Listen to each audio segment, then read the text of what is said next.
by the ensuring that our vision lives on through our collective efforts. Our SHEMEANS Business Dialogue has continued to serve as an important platform where women entrepreneurs learn, connect, share experiences, and gain practical insights that enable them to build resilient and sustainable businesses. Through previous editions, we have been privileged to host seasoned professionals and industry experts who have shared valuable knowledge on business growth, leadership, digital transformation, access to finance, and other critical areas that have strengthened the capacity of our members. We remain grateful to all our past speakers and participants whose contributions have made this initiative very impactful. As many of you know, we were unable to hold our June edition due to the unfortunate loss we experienced. We deeply appreciate your understanding, prayers, and continued support during the difficult period. Today, we are grateful to reconvene, and in doing so, reaffirm our commitment to advancing the mission and vision that our late president so passionately pursued. Today's session promises to be very enriching, experiential, and as we have honored to have you all here, as accomplished entrepreneurs, business leader, and mentor. Of course, we have Ms. Lasende here who will be navigating us through today's discourse. Ms. Lasende is widely respected for her remarkable contributions to entrepreneurship, women's economic empowerment, and business and development. Over the years, she has inspired countless entrepreneurs through a wealth of experience, strategic leadership, and unwavering commitment to nurturing successful businesses. We are indeed privileged to have her share knowledge and practical insight with us today. Ma, on behalf of NECA's Network of Entrepreneurial Women Family, I warmly welcome you and sincerely thank you for accepting our invitation, despite your busy schedule. We are confident that your presentation will equip and inspire our members to embrace new opportunities and navigate today's business landscape with greater confidence. To all our participants, I encourage you to make the most of this opportunity. Listen attentively, ask questions, engage actively, and be ready to apply the lessons you would learn today to your businesses and professional journeys. Once again, I warmly welcome everyone to this July edition of the new SHEMEANS Business Dialogue. Thank you for joining us, and I wish you all a productive and an impactful session. Thank you. Thank you so very much, Mrs. Bolanle Edwards, our acting president. Thank you so much for more insight into what this represents.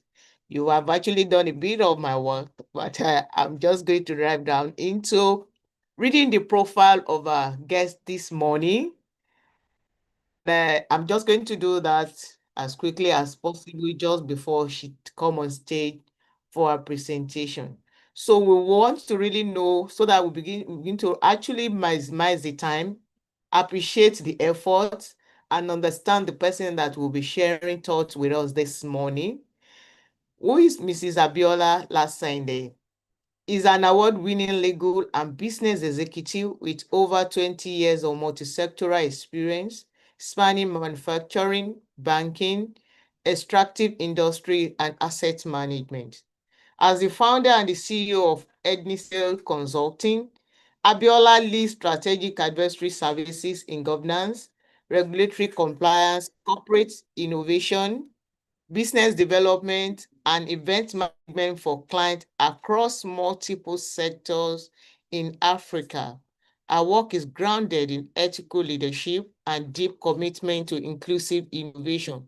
She is also the convener of the CIO and C-Suite Award Africa, the continent's premier platform celebrating excellence in technology leadership, and the founder of the CIO and C-Suite Club Africa, a fast-growing network of over 1,000 senior technology executives and decision makers committed to shaping African digital future.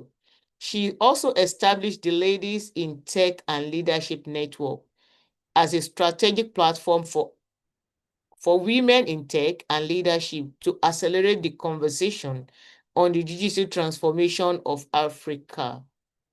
Again, throughout her distinguished career, Abiola has demonstrated expertise in corporate governance, regulatory compliance, business ethics, and policy formulation, strategic development.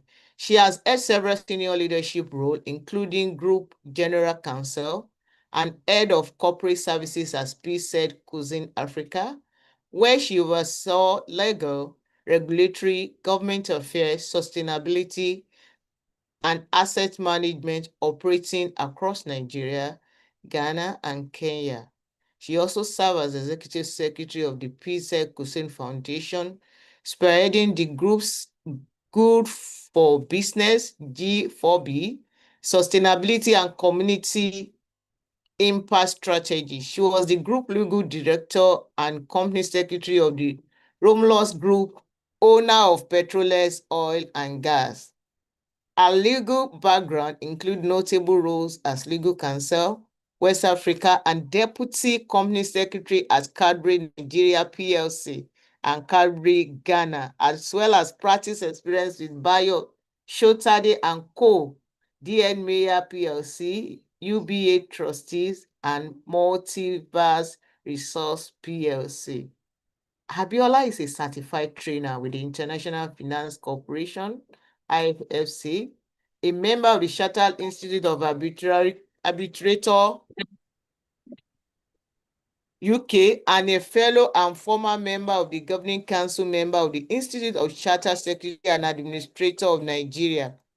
She also held leadership roles in several non-profit and professional organizations, including former chairman of ICSAN Lagos chapter, former PRO of the International Federation of Women Lawyers, FIDA, in Nigeria, and immediate past president of Caring Sisters ICN, a charity committed to empowering underprivileged women and children.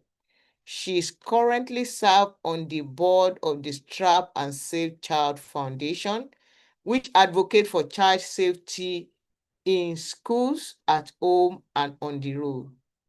Abiola Olasende, is widely regarded as one of Africa's leading voices in corporate governance and digital transformation, as she continues to inspire a new generation of leaders across sectors. Ladies, please join me as I welcome Abiola Olasende, our speaker for this morning. You are most welcome, ma'am. We are glad to have you here. Thank you for honoring our invitation. You're welcome. Good morning, our dear moderator. Thank you so much for that very long read. I was just texting Adeshewa now that we have an abridged one now that is just half a page. Thank you for the warm introduction. And good morning to our acting president, Mrs. Edward, and the distinguished leaders on this call. Let me start by appreciating you for the opportunity to be here today. I don't take such for granted. It's always a great blessing, right? A great opportunity to be in a room where we can exchange knowledge, insights, and generally just add to ourselves. So thank you so much for that, Ms. Eniola. I don't know if you want me to just go right into my presentation, or there will be some form of moderation from your end. Please guide me. Thank you, ma'am. Okay, you just basically go into your presentation now, after which we're going to go into Q&A session, which I will handle. Okay. Thank you. That's really helpful. So I have a presentation that I'll just be voicing over that presentation because, in fact, I wish I wouldn't be sharing the presentation, but I have to because to serve as a guide to those of us who are here, as well as just keeping us present during these few minutes that we have. So let me share my presentation.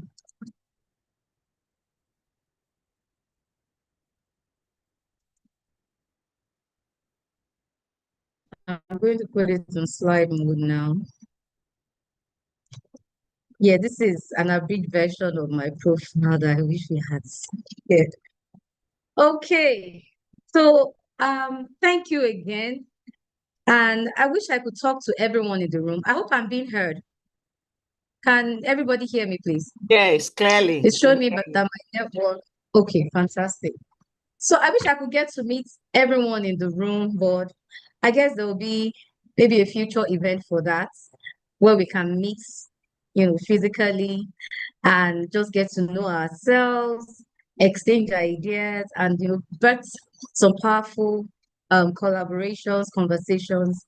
But I want to start this morning by, to a lot of us, it's just a reminder. It's something that we've always known. And for us to do justice to this business, it has to start. I mean, we have to start from this strategic pillar of what is a vision?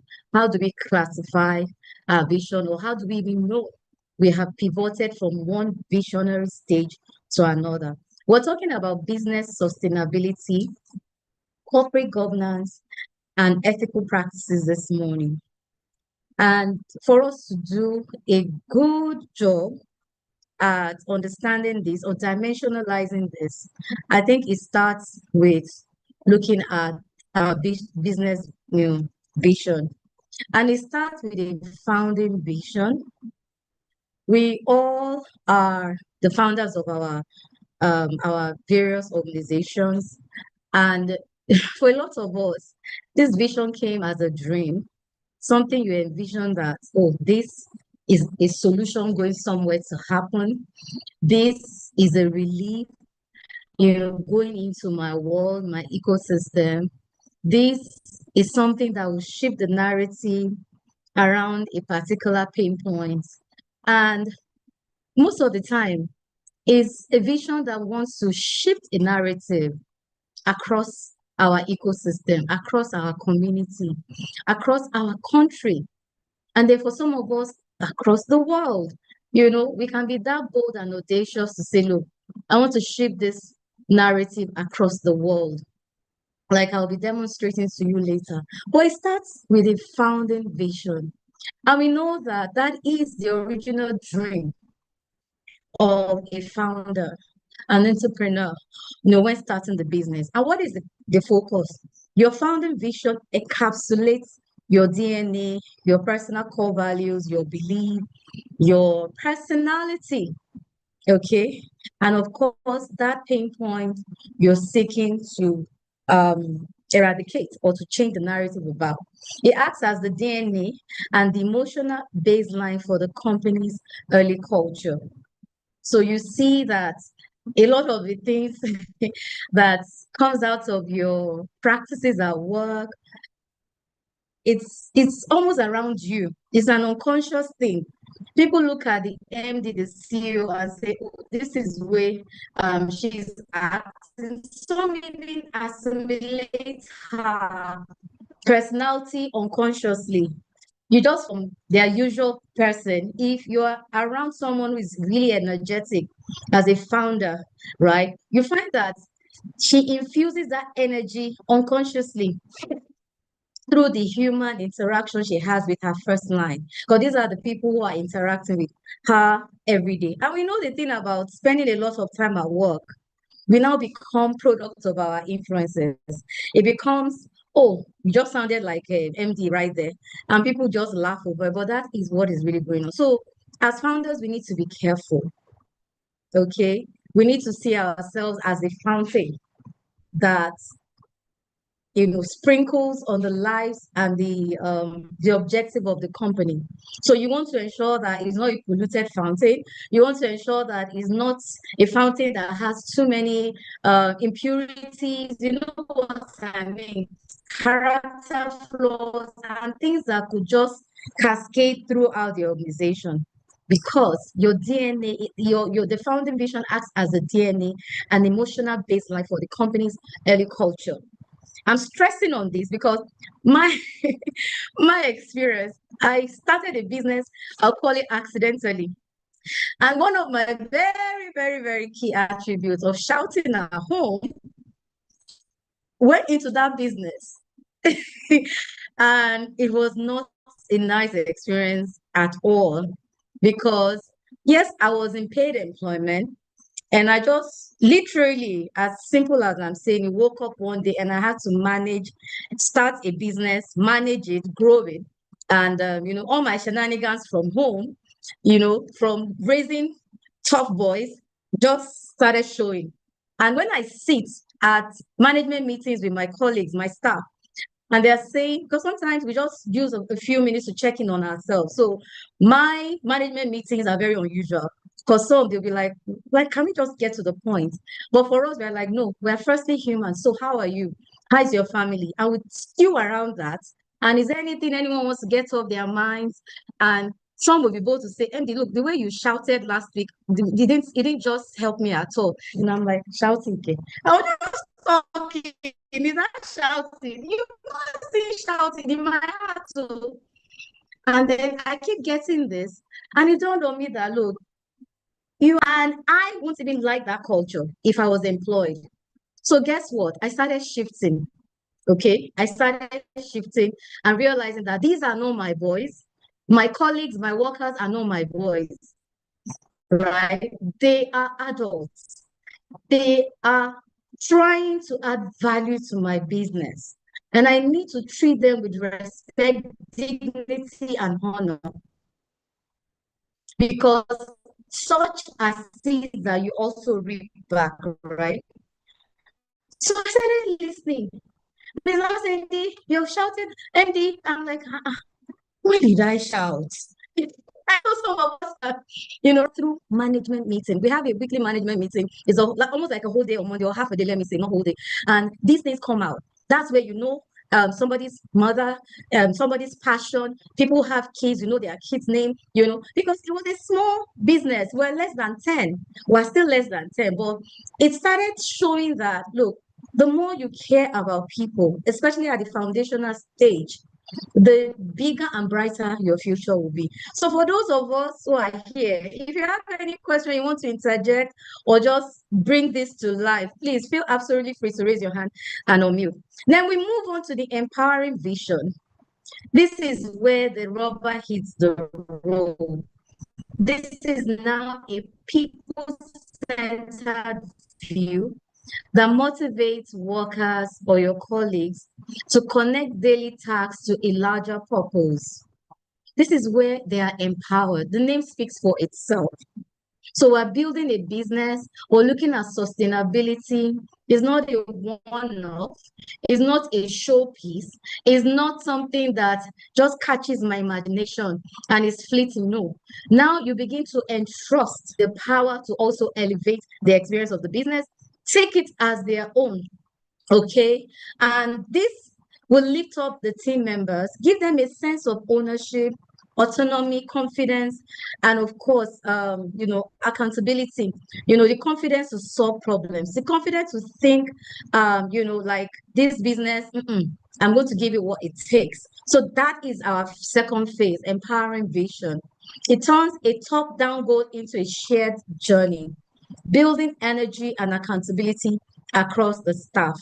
Now, if you're a founder and you are not yet here, there is still an opportunity to recalibrate and sit down and analyze why your people are not empowered, why it hasn't become a people-centered business. Your people, where you have not birthed or you have not bettered, I don't know which is correct, but bettered. Adeshawa, she's the English master here, where you haven't given birth to mini Abiolas, where you are not sure that if you became a commissioner, an ambassador, the deputy governor, the governor of a state tomorrow, your business will not just lose dry. So those are the strategic, thoughts that should be going through our minds now. That as my business moved from the founding vision to an empowering vision, and of course, ultimately, we want to move to the corporate vision. Oh my God, this is where everyone is acting and thinking like the owner. is a formal micro-level statement set by leadership for the entire organization. It outlines the long-term destination, 5 to 10 years, and market position the company hopes to reach. The role guides high-level strategic planning, resource allocation, and alignment for all departments. So this is where we are all aspiring to be, where it moves from the founding vision to an empowering vision, corporate vision. And in summarizing all of this, right, I've summarized all of this on this slide. I hope everyone can see my slide. The founding vision is the spark and the core identity. Empowering vision is the fuel for the team. And the corporate vision takes all of these two critical stages out there. The map for the markets. Yeah, so I'm going to take a pause. If anybody has any comments, you want to chime in, Miss Eniola, anything at all, then I'll just talk about this last paragraph and we move on to the next slide. Any comments, any questions, any thoughts? Not on the chat. Maybe you should just continue, then all the comments, questions will come after your presentation. Okay, thank you. Thank you. So how do we balance these 3 dimensions? The trap can be focusing on only corporate vision. And if you do this, obviously, it will make the company feel cold and transactional. You can imagine what we thought minutes ago, the corporate vision, can also become a trap, right? And then you move from the humanity. Imagine me waking up one day in about 2-3 years when Edmisal has now become an international company, and we stop those daily, weekly check-ins. It has become part of our DNA. Some of my colleagues are on the call. So we just gather on the Monday morning and it's, yes, the agenda is XYZ and we go into it. And someone is hurting from a bad weekend with a child. And all I can see is, hey, you are a worker. I'm paying you to do this.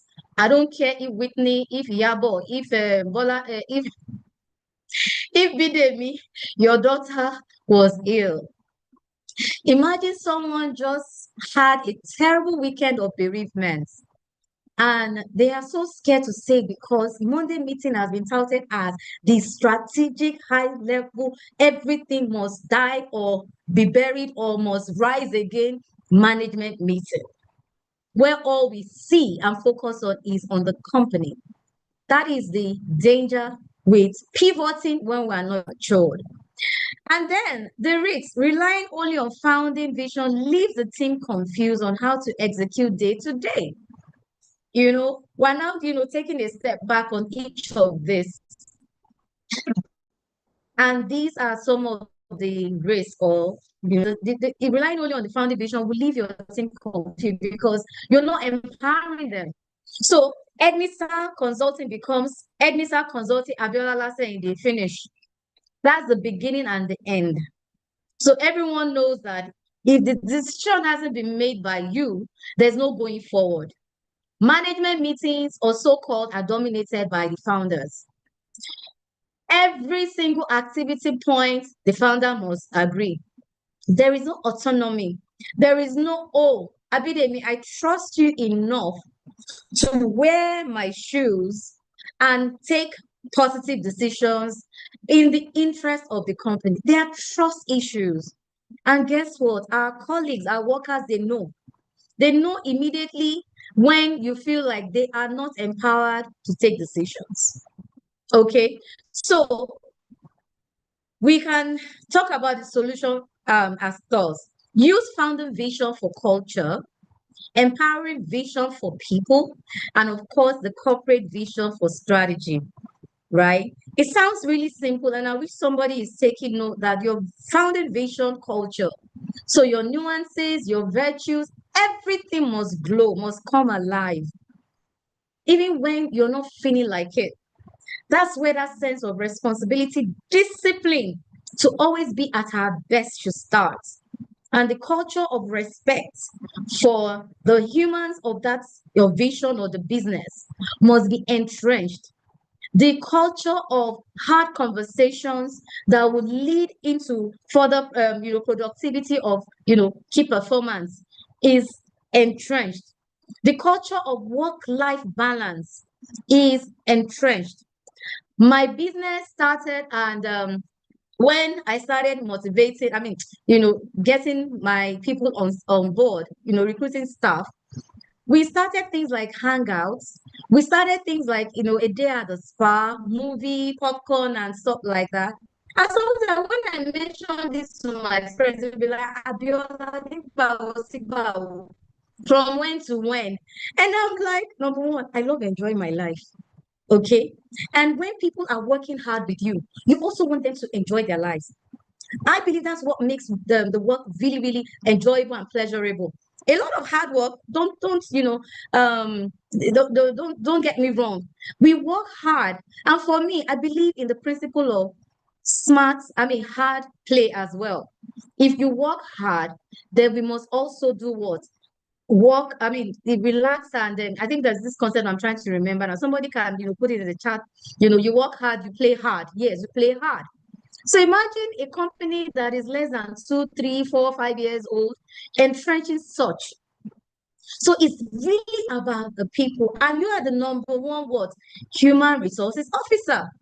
You're the chief human resources officer. I'm laying this foundation before we now go into the technical parts of today's main topic. So the founding vision will set the culture. Imagine if tomorrow, by his grace, I take my ambassadorial appointment. I imagine that this next CEO of Envisa will not just come and rubbish all the things we have put, all the sweets, the chocolates we've put into the culture and the wellness of our people. I think Envisa may be one of the few companies that is still doing flexible hours, flexible work. So we do 3 days a week, physically at work. And anyone who says, MD, look, today I'm not just feeling like, please stay. I don't even bother. Guess what? It wasn't like that. Till now, since the foundation of this, it wasn't always like say, because we work 3 days a week. We don't come to work physically, on Tuesdays and Fridays. I have a sense that you guys advise your friends and family to put parties on Tuesdays and Fridays. It was like 3 or 4 years ago when we started the work from home, because these were people then that were immature. Because I said to them, I said, look, I'm not going to be hounding you, but I have it because your productivity will show. If the whole of Tuesday nothing happened, there are no emails, no chat, you just went quiet, it's obvious that something is wrong. So I started challenging them that I'm not going to, because of 1 or 2 people, cancel that flexibility, working from home. I had to get them to trust themselves enough to hold those tenants as theirs. I had to challenge them that, look, I'm not going to, because of this crop of staff members, develop trust issues. You need to demonstrate that you're accountable, you're disciplined, you're mature to handle such. And I suffered the temptation of canceling it. But now, I'm so glad that, looking back now, I didn't make a permanent decision during a temporary, situation, because now we are all grateful for it. Petrol prices has gone up, cost of living escalating every day. Those 2 days, I see that my colleagues, my staff members, they do a lot more than the hours they will spend commuting, and of course the money with transportation, they feed, they do all sorts. And I'm just grateful that I wasn't pushed to that. So the founding vision, I'm expatiating on this to show some of the low-hanging fruits and areas where we can begin to make amends and trust our people.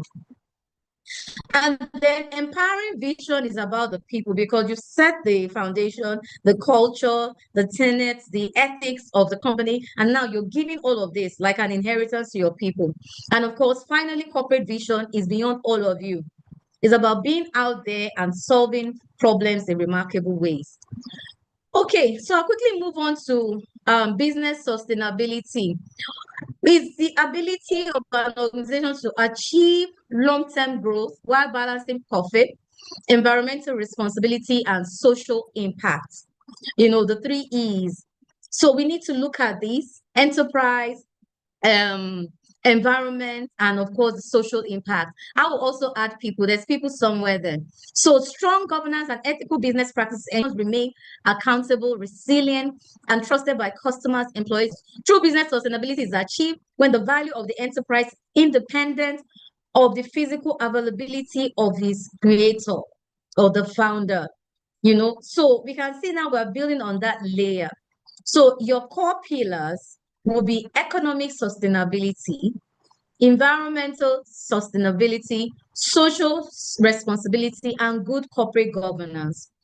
I remember, you know, for a lot of us here that you are the owners, you are the, you know, the main subscribers or shareholders of your company. I need us to think about something for a minute, right? The next best time to establish good governance pillars is now.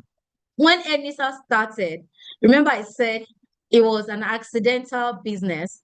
I never had a blueprint, but governance is or was and is still in my DNA.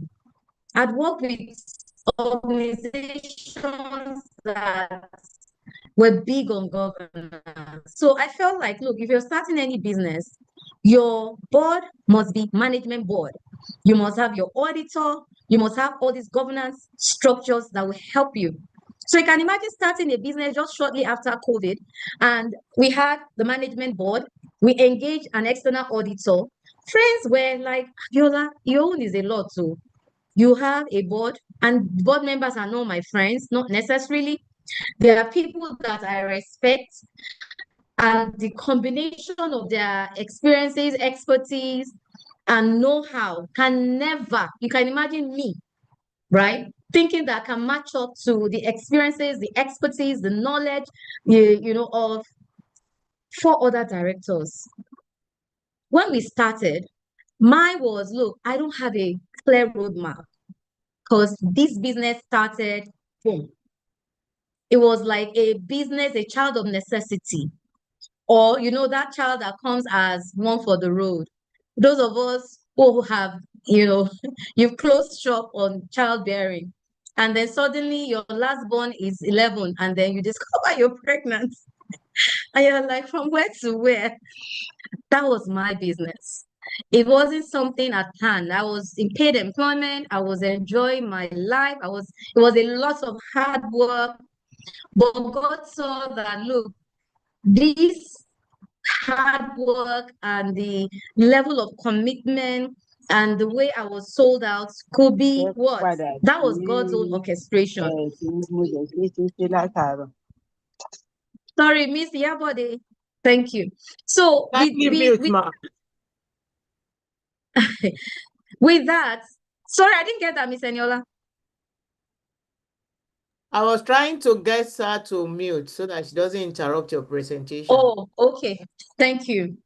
So we have to be circumspect when it comes to our business. We need to take a step back and understand the benefits of inviting outsiders to our board. You may not be as deep as I was because these board members are registered with the business, you know, so they are management board, advisory board. Why do it alone if you could tap into the experience and knowledge of others? So you could start with an advisory board, 3-man advisory board, 5-man advisory board, but people that you're accountable to. See, my board meetings are like trauma for me. Can imagine I'm the founder, but when we're organizing our board meetings, I begin to have sleepless nights because I'm going to meet those who are tougher than me, those who are wiser than me, those who are going to help me, you know, even if I'm troubled, I'm struggling, but they can see the potentials in me. They can see the future of the business. There's no way you stand on the shoulders of giants and you will not see far. So we need to think about that when it comes to business sustainability. And that speaks to corporate governance. Social responsibility is a lot of our DNA. We know what that is. So I won't even dwell too much on that. Environmental sustainability is also a core pillar. So how are you doing your business now? Because it's a matter of time. Technology is going to expose those who are not treating the environment friendly, those who are not taking care of the environment, apart from the fact that the environment itself will punish us, but technology is going to expose us. We now have investors asking for sustainability reports of entrepreneurs like us. Some of us are going out of the continent to seek for investors, and they want to know how you're doing business. And of course, economic stability is what we all pray. In fact, that's the essence of our business. We want to wake up every day and still be in business. Now, let me rush through the rest of the slide. Sustainable businesses are competitive, resilient, and prepared for future challenges. I will just pivot on this, this to say that technology, like I just mentioned, is another low-hanging fruit that a lot of us don't think we need. Some of us are adverse, we're intimidated, we are just not, what am I selling? That we need to think about technology. I am standing literally in front of you as a non-tech for tech. From my background, my profile, I'm a today. I'm like, God, why didn't I do this like 20 years ago?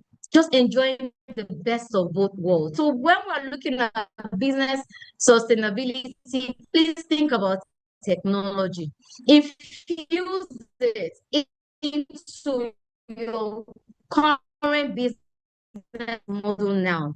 Because if you don't take over that business, what we need is that someone who is smarter, who is more agile, who is future ready, can just take over to begin to infuse technology, emerging technology awareness, digital literacy into our business model for sustainability. All of these basic things that are here, they're things we know. So it's like I'm preaching to a convert. Benefits to every business of sustainability is enhancing long-term profitability. It builds customer trust, attracts investors, like I said, encourages innovation and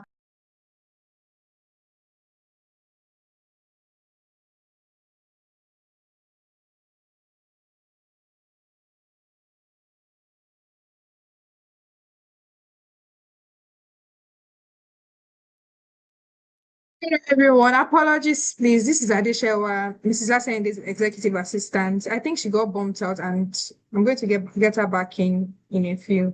Thank you. Thank you so much, Adeshewa. Okay, that's good too.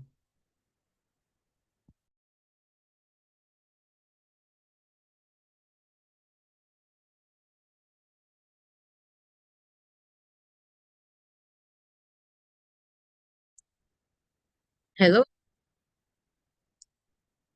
Am I being heard? Yes, you are. You're back now. You're welcome. Okay. Thank you.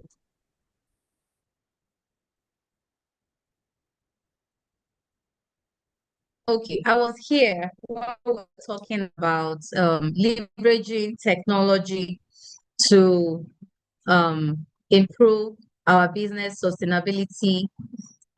That we don't need to be intimidated. And I was going to give an example of how everywhere you turn now on our devices is AI enabled.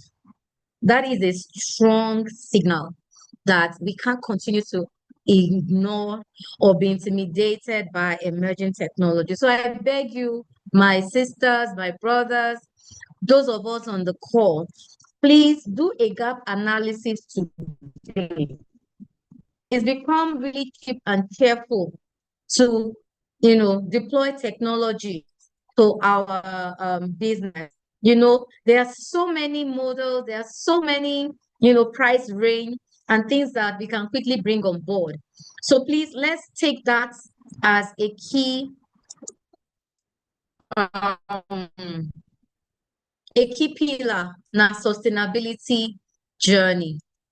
And then I could go to this. An effective governance structure provides clear leadership, accountability, and decision making. So here it's talking about the effectiveness of corporate governance. And like I demonstrated earlier when I was talking about how my board from day one is was created or incorporated as a management board, and the benefits. One of my board members is a a financial icon. He has worked across both local and multinational companies. He's in his 60s, he's worked for almost 40 years, and he's not my friend. But I was led to invite him to be on the board. Do you know that the last 3 years, the Internal Revenue Services have come against my company, telling us levy millions of naira as in default penalties, and this man, this particular director, has always assured that no, that's what they do. His last said they calm down, and he will leave work and go with our external auditors to sit with the Internal Revenue Services guys. And 3 consecutive years now, we've not had to pay any penalty. We have been giving clean certificates of compliance and no infractions. Imagine others could be maybe 1 or 2 other people or my friends. I love their faces. I did not envisage the kind of challenges we had this last 3 consecutive years. In fact, one person this year, someone came and said they know me, but they should not my staff should not tell me. The person didn't leave her name because she didn't want us to come and be begging, but we just allowed the process. And as usual, wrote an email to the board. They've come again, and yet again, we killed the whole thing. You can imagine how some businesses are disrupted. Some will not even know the extent to go. You hire external auditors in the middle of the heat. They are not at the foundation of the business. They don't understand your business. So they come as contractors, do whatever they can within their best capacity and tell you, oh yeah, please just pay this one. We've negotiated. But you can imagine an external auditor that has been at the foundation of the business. And of course, board members that are enlightened. They are top, in their profession. They are top professionals in their fields of endeavor. These are the board. So effective corporate governance starts with all of these pillars. So good governance leads to better decisions, improved accountability, and stronger organizational performance. We're wrapping up now. Ethical business practices. I think we've established this. This is flowing out of the founding vision, right? Building a culture of integrity would have started is like a core foundational pillar. And if it's not at your core, right? I'm a Christian, says that when the foundation is destroyed, what can anyone do? So we need to imbibe these essential ethical principles: integrity, honesty, transparency, fairness, accountability, respect for stakeholders, respect anti-corruption, data privacy and confidentiality, equal opportunity and inclusion. Please always do a business analysis, what's it called? Gap, for you to understand how your trending. Don't wait till your business become a multi-billion-dollar, because if you don't set all these principles and pillars in place now, number one, you can't even pivot. You can't say, let me leave this particular business to run this second one and this third one, because you know that it's not an ethical based business, right? You've not imbibed ethical principles, and you're always looking, behind you, across your shoulder, to ensure that something is not going to just blow up or go south. So ethical organizations build stronger relationships and protect their long-term reputation. So you wake up every day with the fact that this business, though it is local, but I'm building a global brand. I'm making this business future ready. And you're putting everything into it to ensure that it is running that course. So then we can move to this. Organization should establish systems that continuously improve performance, right? Continuous improvement circle.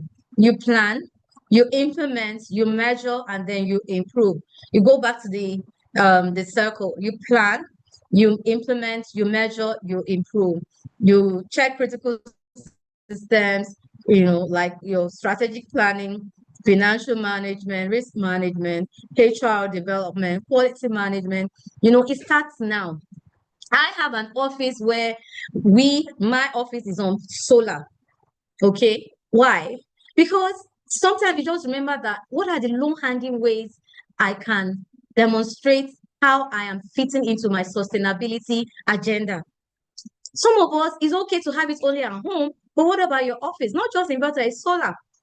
So come rain, come shine. In fact, my building has been out of PACN power. We've had a power outage for almost a month now, right? And light hasn't blinked. Nothing is disrupted. We are walking into the office, happy people, going back home, happy people. By the way, I don't even have a solar at home. But office is there. Okay, so there are low-hanging ways that we can also start imbibing this. Do you have standard operating processes, procedures for every aspect of your business? One of my colleagues and I were having our half-year review yesterday, and tomorrow we blow cold, and then there's no consistency. And she suggested that, look, Andy, why don't we put some SOPs in place for these things? I was so glad because that is a leader. That is a future leader of that organization talking to me like she owned the business. And I just blessed her. She said, let's put standard operating, anything that we think is stressing us. And we'll look back, we'll say, 2025, this was how we did it. But this year, everybody forgot. What happened? We dropped the ball. And she said it, and I just took note that, yes, this is a level of strategic thinking from someone who is empowered to own the vision. Okay, so I'm going to begin to wrap up now, and I'll just quickly share my story.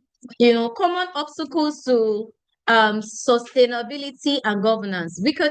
Common obstacles include weak leadership commitment, poor corporate culture, limited financial resources, resistance to change, especially emerging technology, regulatory changes, poor accountability, and so on and so forth. And of course, cybersecurity and technology risks.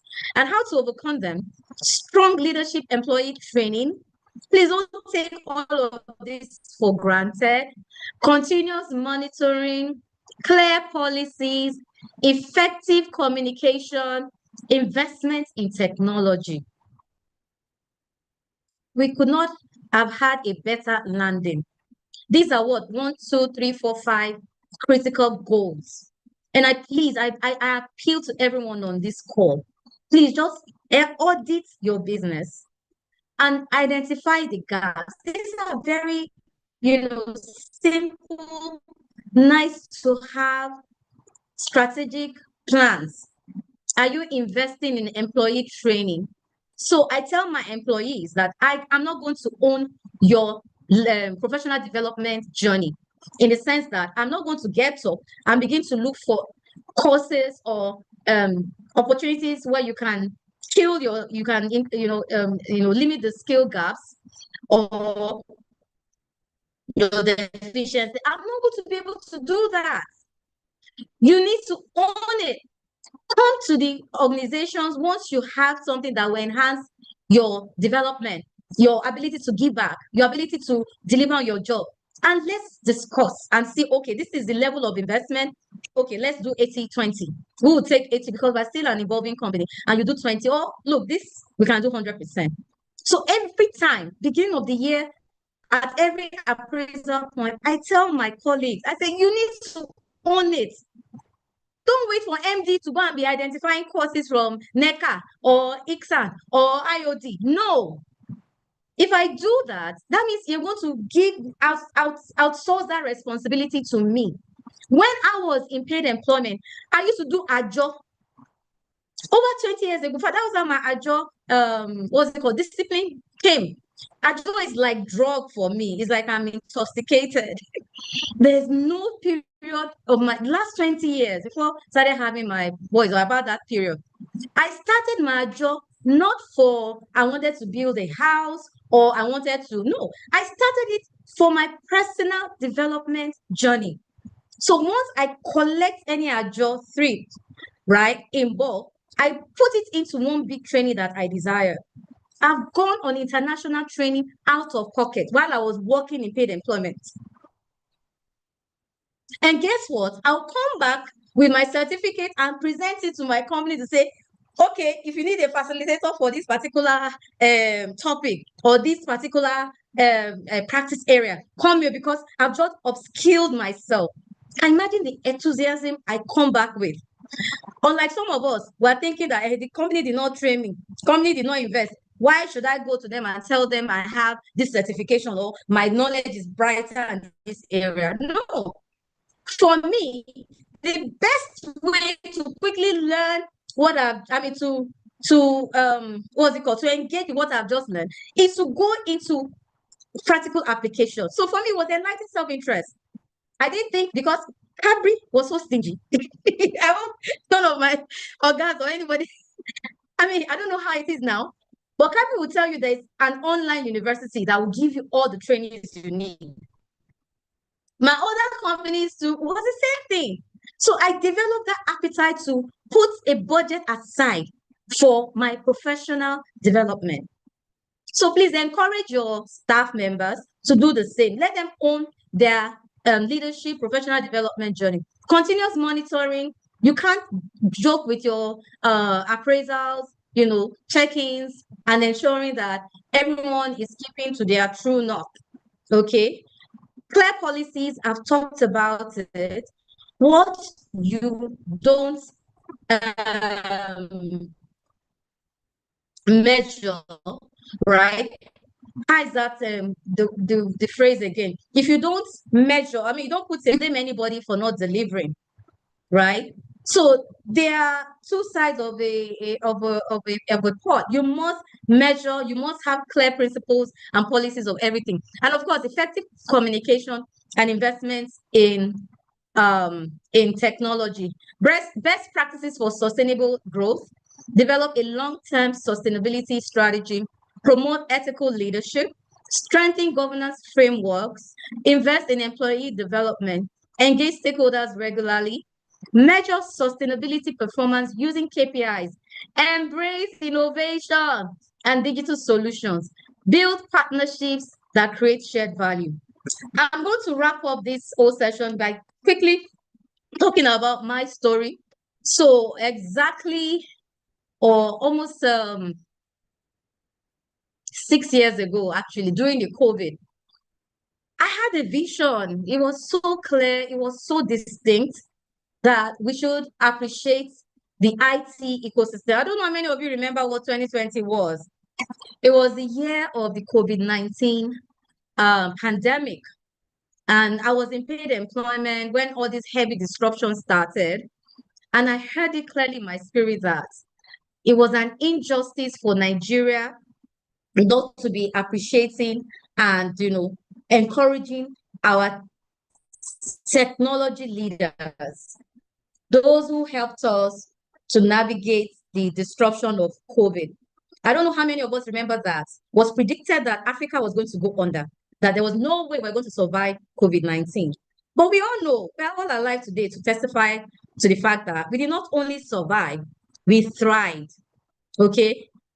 And the burden I had was that the technology leaders who were leading us through those disruptive times were going into those daily, some of them were going to the daily numbers. We're losing people, we're losing family members, we're losing, but somebody did anything about that because COVID was happening. Everybody was just managing their bereavement and the grief and everything. But God laid this vision in my heart that we should start an IT awards. I had nothing to do with the IT ecosystem at that time. No affiliation, no, in fact, maybe I had a LinkedIn account, and of course, I could use my phone. And if I wanted anything else to do on the phone, my sons were there and people around me could help. So when this vision came, the kind of vision that will not make you sleep, the kind of vision that will make you go to your pension fund administrator and tell them that, please, can I take some of my money to execute this vision? That was how burning and burdensome that vision was to me, right at the thick of COVID. And God said amen to that vision, because he now brought people who understood the vision better than me.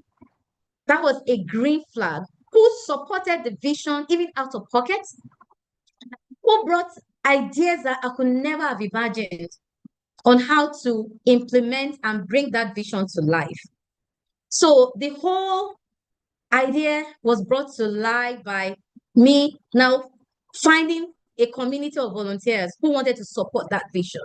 The vision was to organize an IT awards. That IT meant the leaders, our technology leaders, and their companies who were helping us. And it was across all the major sectors. Talk about media, education, agri, hospitality, of course, fintech, financial services, insurance, and we started planning from about May 2020. And by November 2020, we were able to organize, for the first time in the history of Nigeria, the Chief Information Officers Awards. Oh my God, it was a huge, huge success. And we started hearing from the winners because it went through an entire governance process. So part of the volunteers were two key companies, two of the four best auditing firms in the world, PwC and EY. They came to support me pro bono. So they were my technical partners from start to finish. It was such, oh my God, a very deep and complex process. A lot of the time then when they were talking, I'll just be Googling, oh yeah, what did you just say? I'll ask my husband, what was the meaning of that? And then we went through all of that. It was a very high value, big budget project. I said I went to my fund, pension fund, to take money because I had to leave paid work. I just took some time off to say, look, this vision, the way everybody's talking about it, it's not something I can do with 9 to 5. And I left paid employment, and so I was technically jobless. It was in the middle of the project that somebody said, look, you can get sponsorship from companies. I was like, sponsorship, bao. I thought it's just something charitable that I would just look for funds, pull out of my pensions, and we execute. They said, no, Ms. Lasene, you can get sponsorship. And they said, by the way, what's the name of your company? That was when I knew we did not even establish any company. So Edmisal is Lasene spelled backward. That was how Edmisal came to life, because they said to us, you can't go to company, you can't write companies and put your name and say they should pay into your personal account. I was still confused that I thought it's something I would just, quickly do from my pocket, God helping me. And I can quickly go back to work and make the money again.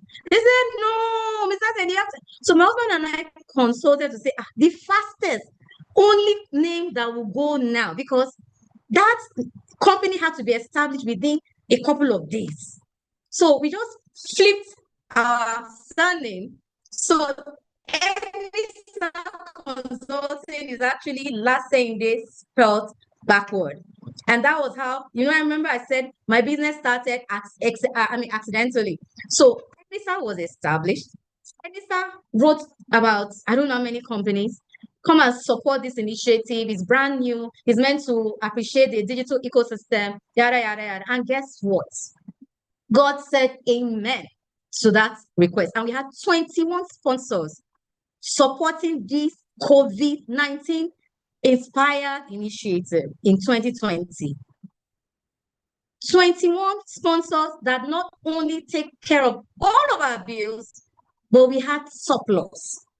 I went to pick my pension fund application form. I never took it back because everything we wanted, everything we needed was supplied.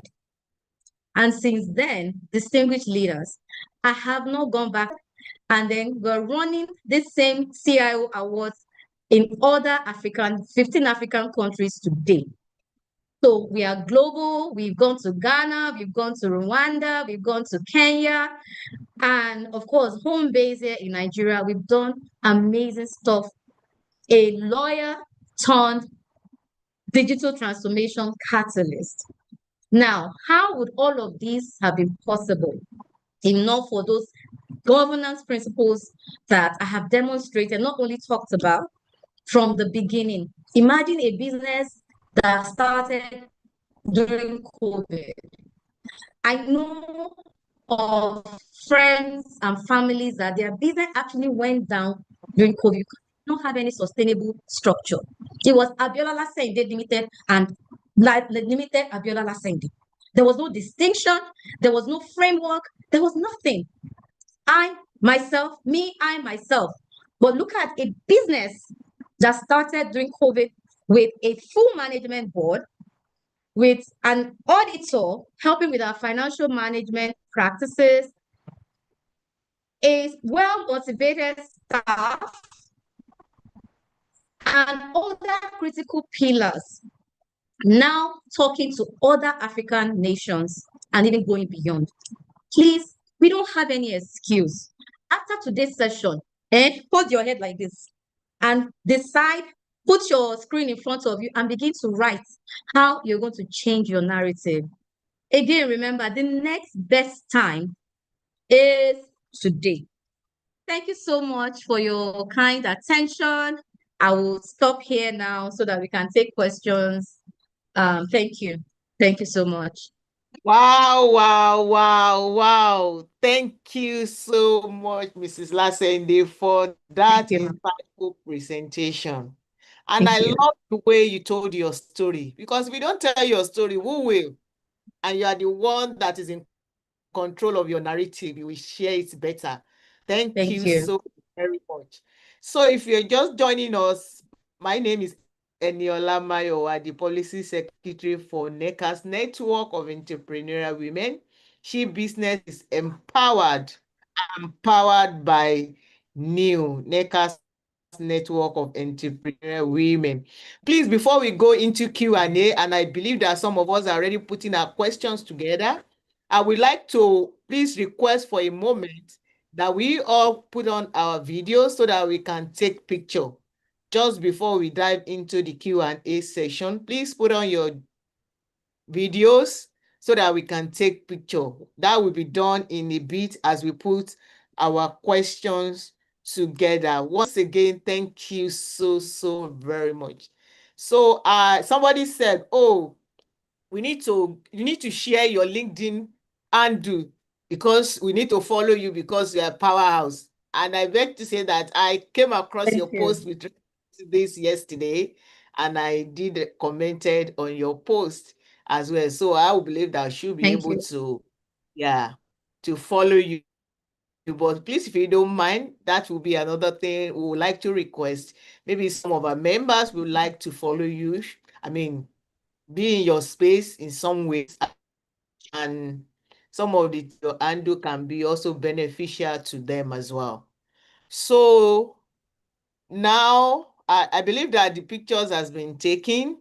Do I have that? Yes. Okay, I'm told that a lot of people are yet to on their video. Please, let's do that quickly so that we can move on to the Q&A. And I would like to check if I have question in the chat, or we have somebody or people who want to ask the question directly. If you have question and you want to ask directly, you may as well indicate by raising your hands. I'm going to call you as quickly as I see your hands so that your hands don't get start paining you. So I understand that even e-hands sometimes can be painful when it is stretched out for too long.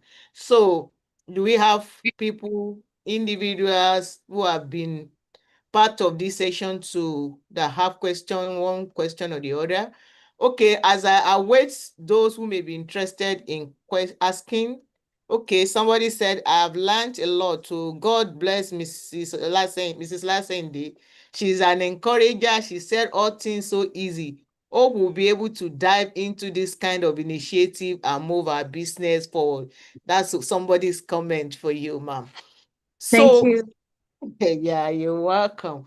So the first question I have here is, okay, oftentimes, many people think sustainability is about environmental issues. And in new, we have diverse businesses, those in fashion, those in consulting, in catering. So how will you explain business sustainability in a very simple term to somebody running such businesses? Sustainability, at the simplest form, is about preserving our ecosystem so that we can continue to do our business and thrive. So when I say our ecosystem, it starts with our environment. So if you had an option to bake, let me just use that. Pushing firewood. I know that's really archaic, right? Pushing firewood through a locally fabricated burner, right? So using gas. You know that the smoke, the emission from firewood is going right into the atmosphere. You could have somebody who's asthmatic around. It could damage something. You could have a plant that carbon monoxide would just kill a young tender plant. So in very simple terms, it's about thinking of the ecosystem now, how to preserve it for now and the future, right? An ecosystem that is not healthy in terms of the environment, in terms of the impact of our business, cannot support our business ventures. It's like we're using our own hand to kill our future. I give an example of how we put solar in my office. Apart from the fact that that space we occupy is the glow, the light of the whole place, because people are burning generator, people are doing all sorts. But we, quiet, clean, green energy. So if I was bringing an investor from out of Africa now to say, oh yeah, this is my bakery business, come and invest because I run it on solar. And you that are still burning gas and do some more. So in very simple terms, it's about protecting the environment and all the elements that we use to do business now and the future. Thank you so very much, ma. So another comment, then I will follow up with another question. Maybe we just take like 3 or 4 questions, then we'll wrap up. Someone said, thank you, ma'am. It was quite insightful. What are the things you look out for in an employee you choose to empower? That's a comment and a question now. Yeah. Wow. Is that a simple, a tough question? I think it's a simple question because I have experienced it. I think the first thing you should look for in any employee you're seeking to get on board is passion. Look for the passion in them, right? For them to support you first. They may not even understand your business or your vision, though those are important elements, but look for that passion. That passion can be navigated. You can help them to channel that passion towards understanding your business. So if they are passionate individuals and you see in them, right, some, how do I put it, some form of entrepreneurial spirit, some just come with that. Is it that they are coming from a home where their parents were traders, were entrepreneurs. Some will just bring that out of them. So look for that. It's not always about the certificates or the best schools they attended. No, I would say passion and some form of entrepreneurial spirit. If you hire people who are laid back, who always get hands out and they've never had any exposure to even his internship in their school, primary school, secondary school, is a tougher job. Like if you put two employees who went through a background of my home, my mom, for instance, I'm talking about myself now. My mom was a caterer, she ran bookers, she ran canteens, and from primary school, she made all of us do these things with her. I hated it because, to be honest, I didn't have a normal childhood because of my mother. She will make sure that you follow her to that place of trading. So I'm that girl that will have to wait 4 a.m. to make jollof rice because she has to be at a particular booker at 7 a.m. or 6 a.m. giving the workers before they go into their morning shifts. I'm that girl that never had a holiday because my holiday was spent with my mom's assistant in the kitchen. And then I'll go back to school and say, oh, I spent my holiday with my uncle at Ikoyi. It's a lie. There was no holiday. There was no uncle. It was just, that childhood. How could everybody have had a nice holiday? And I did. But guess what? When I started interviewing for jobs, recruiters were picking me above people who went to London School of Economics, those who had degrees from abroad. And I was confused. And one day, I'm talking about my life story now. I was bold enough to approach an HR director to say, sir, I'm grateful for this job, but Kilerino, what did you see? Because my CV is just regular. And they said, Abiola, your CV did not do justice to your person. You were talking like you've had business experience. I said business experience, but when Yawale has, all my life, my mother is Yawale. She has done strong things. So all those Yawale moves did not go enter my CV. How do I begin to explain that? I'm from a home where you have to work during holiday. But guess what? Recruiters will pick me. And when I went to this HR director body to ask him, and he said, there was just something about you. You exhibited passion, energy, and then there was something about the way you were talking that we felt you've never run a business, but you might have, but there's something about you that just suggested that you have some.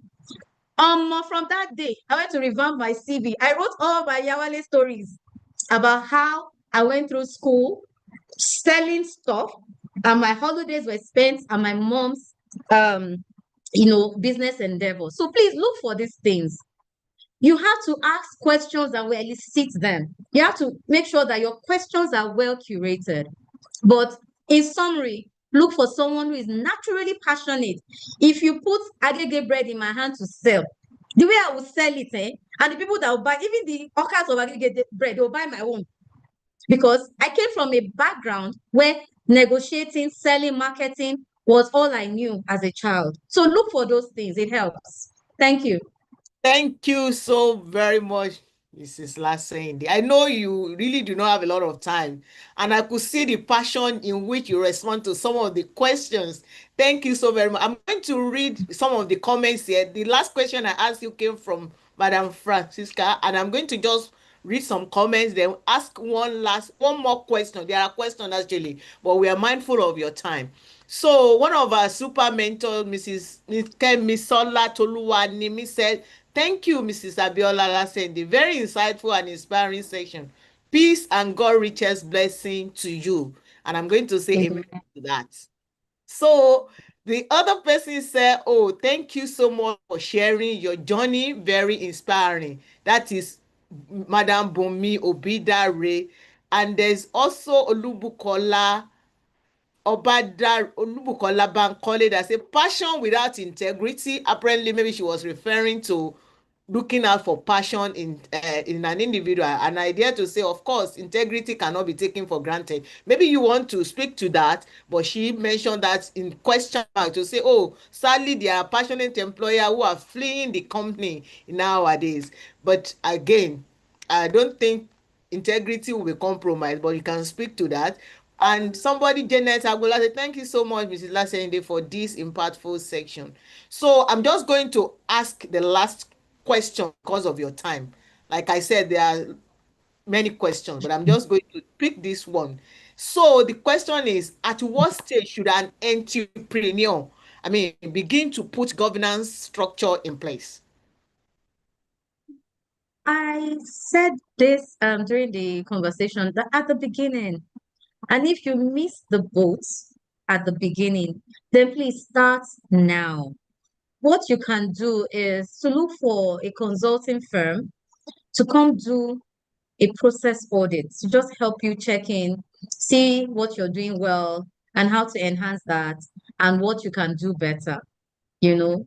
I mean, it's free marketing for us, but that's some of the things we do at EGNISAL. Apart from all those technology things you do, at the core is still EGNISAL's work. So please do an audit, do a business audit, a process audit, management audit, whatever you can call it, to know what you can do to improve your governance structures. I hope that answers. Thank you so very much. I don't know if you can take one more question. Okay, don't just one know. more. Sorry. Because like I said, I have a load of questions here, but I'm just looking at your time. So the question is, a number of us doing business, we've had to face with making business decisions that actually stake our ethical position and standing. What will be your recommendation as an entrepreneur when you are faced with such hard choices? I don't know if you understand my question, because this is a question I as a person can relate to it, and maybe I'll share my own experience to bring you to very good understanding of what this question is trying to ask. You have opportunity for a business, to bid for a business, and you put in your invoice, and somebody say, oh, you have this invoice is reading 10 million. Can you issue another one for 30 million? We're all in this environment. Yeah, we need to be How careful. we We need to be your careful. recommendation? Can you hear me? Sorry, overlapping. Yes. Can you hear me? Yes, we can hear you. We need to be careful. We need to stick, we need to abide by our principles and ethical practices, because these things can boomerang. Nigeria is such a volatile place, right? Somebody is asking you to inflate an invoice. Tomorrow, that person can turn around and do something that will just damage your reputation, right? So let's not get into rooms or activities or projects or businesses that would, put us into a position where we compromise.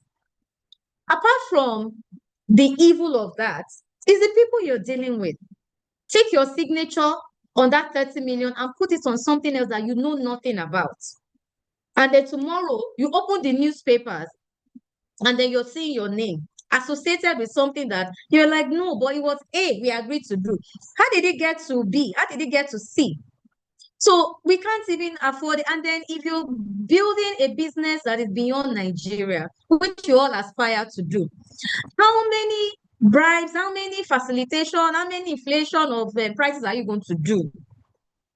If you're globally minded, which we all need to be, like you're preparing for the future, even though you are not yet there. So it's a local business, global stroke local.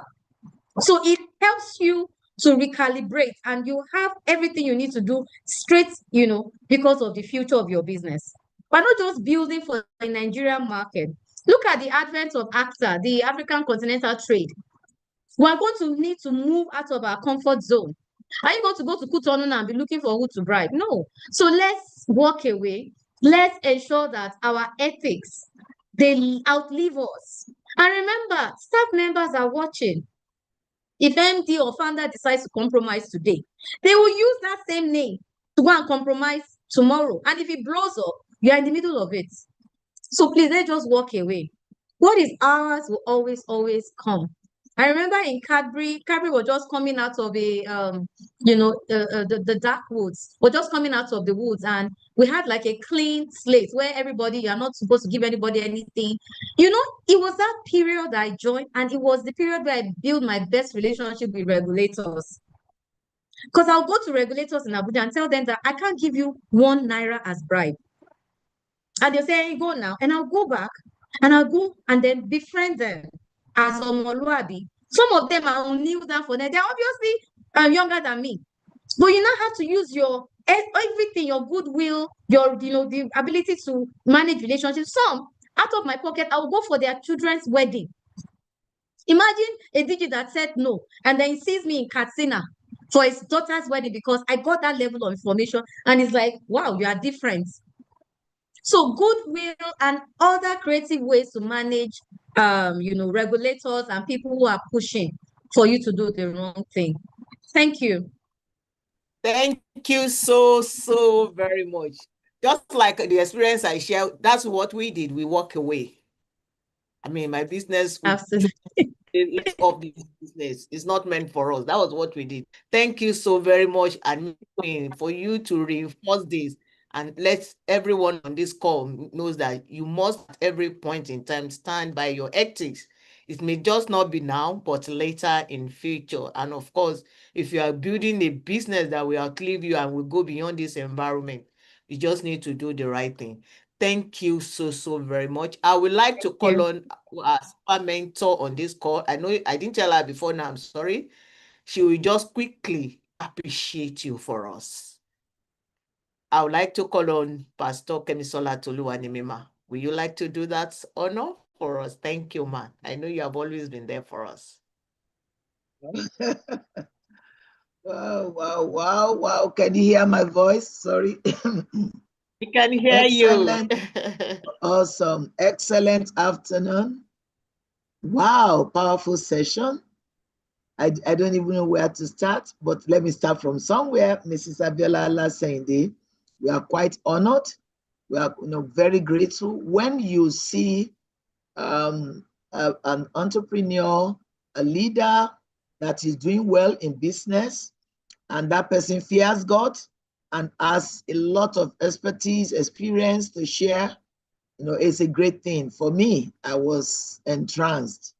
I just thank God I was on this call, and I know I'm speaking for everyone in New, and on behalf of New and everyone present here, whether they are new members or not, I would like to appreciate you and say thank you so much.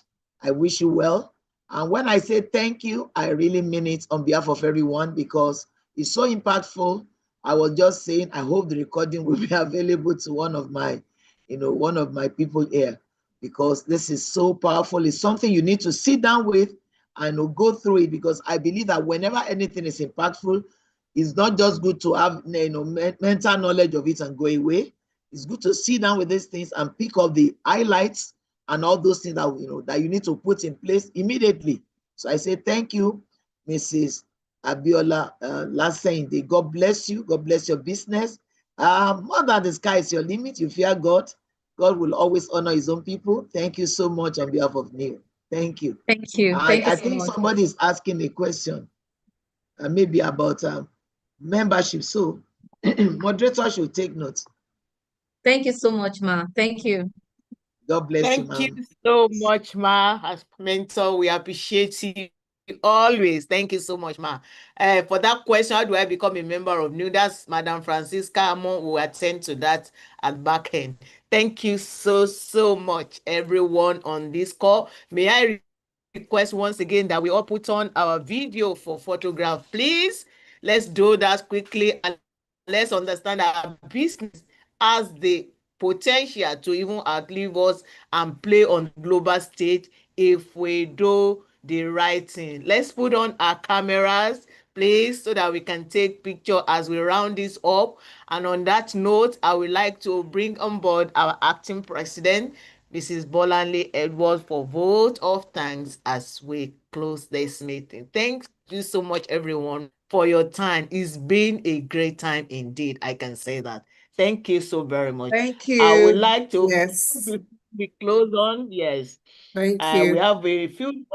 Yes, ma'am. Okay, please. Acknowledging some of our super mentors who are also on the call. Thank you, ma'am. Yeah. Thank you so much. Thank you. I wasn't expecting anything less. Abiola Lasende is a powerhouse, and anywhere she goes, she will shake the table, and you have to go back to go and begin to rethink, am I in the right path? So thank you for turning the table upside down this afternoon. There are a lot of things we've heard before, but it's also a wake-up call and a nudge for everybody to do better. Thank you. We appreciate your time and resources and everything you've put into this. I can attest to some of those things that you have mentioned here today, and I'm a beneficiary as well.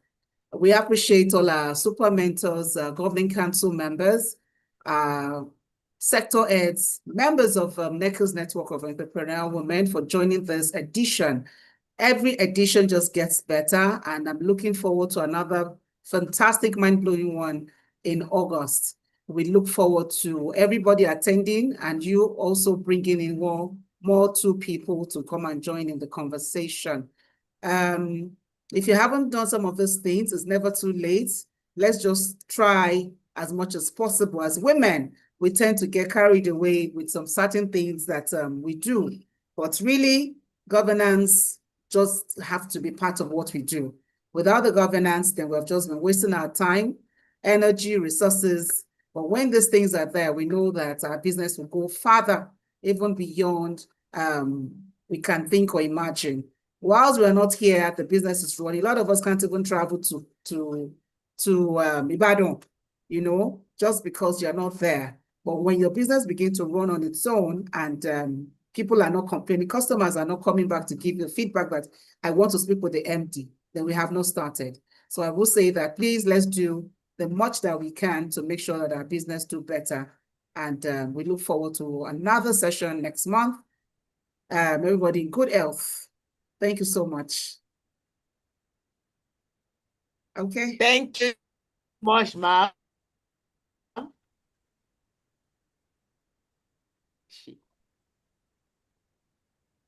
Thank you so much, ma'am. So, thank you. I want to also announce that our summit is Ruby Summit is happening tomorrow. For all of us who are members, let's queue into it. I want to recognize and appreciate the presence of Mrs. Shitu, our former financial secretary. Thank you so much, ma'am, for joining. Mrs. Sherifat Davis, we appreciate your presence. Mrs. Fatade, thank you so much for joining. All our CPs, we appreciate you, ma'am, for being part of this session. Thank you so very much. So let's go apply all that we are taking away from here into our businesses. And our businesses can only get better with all of these and more that SHEMEAN Business brings our way every month. So enjoy the rest of the day. Once again, let's put on our video for last minute video shorts. Our former CP and NEC Governing Council member, Mrs. Akpabio, Big Sis, we appreciate you. Thank you so very much, everyone. Enjoy the rest of the day. Bye for now.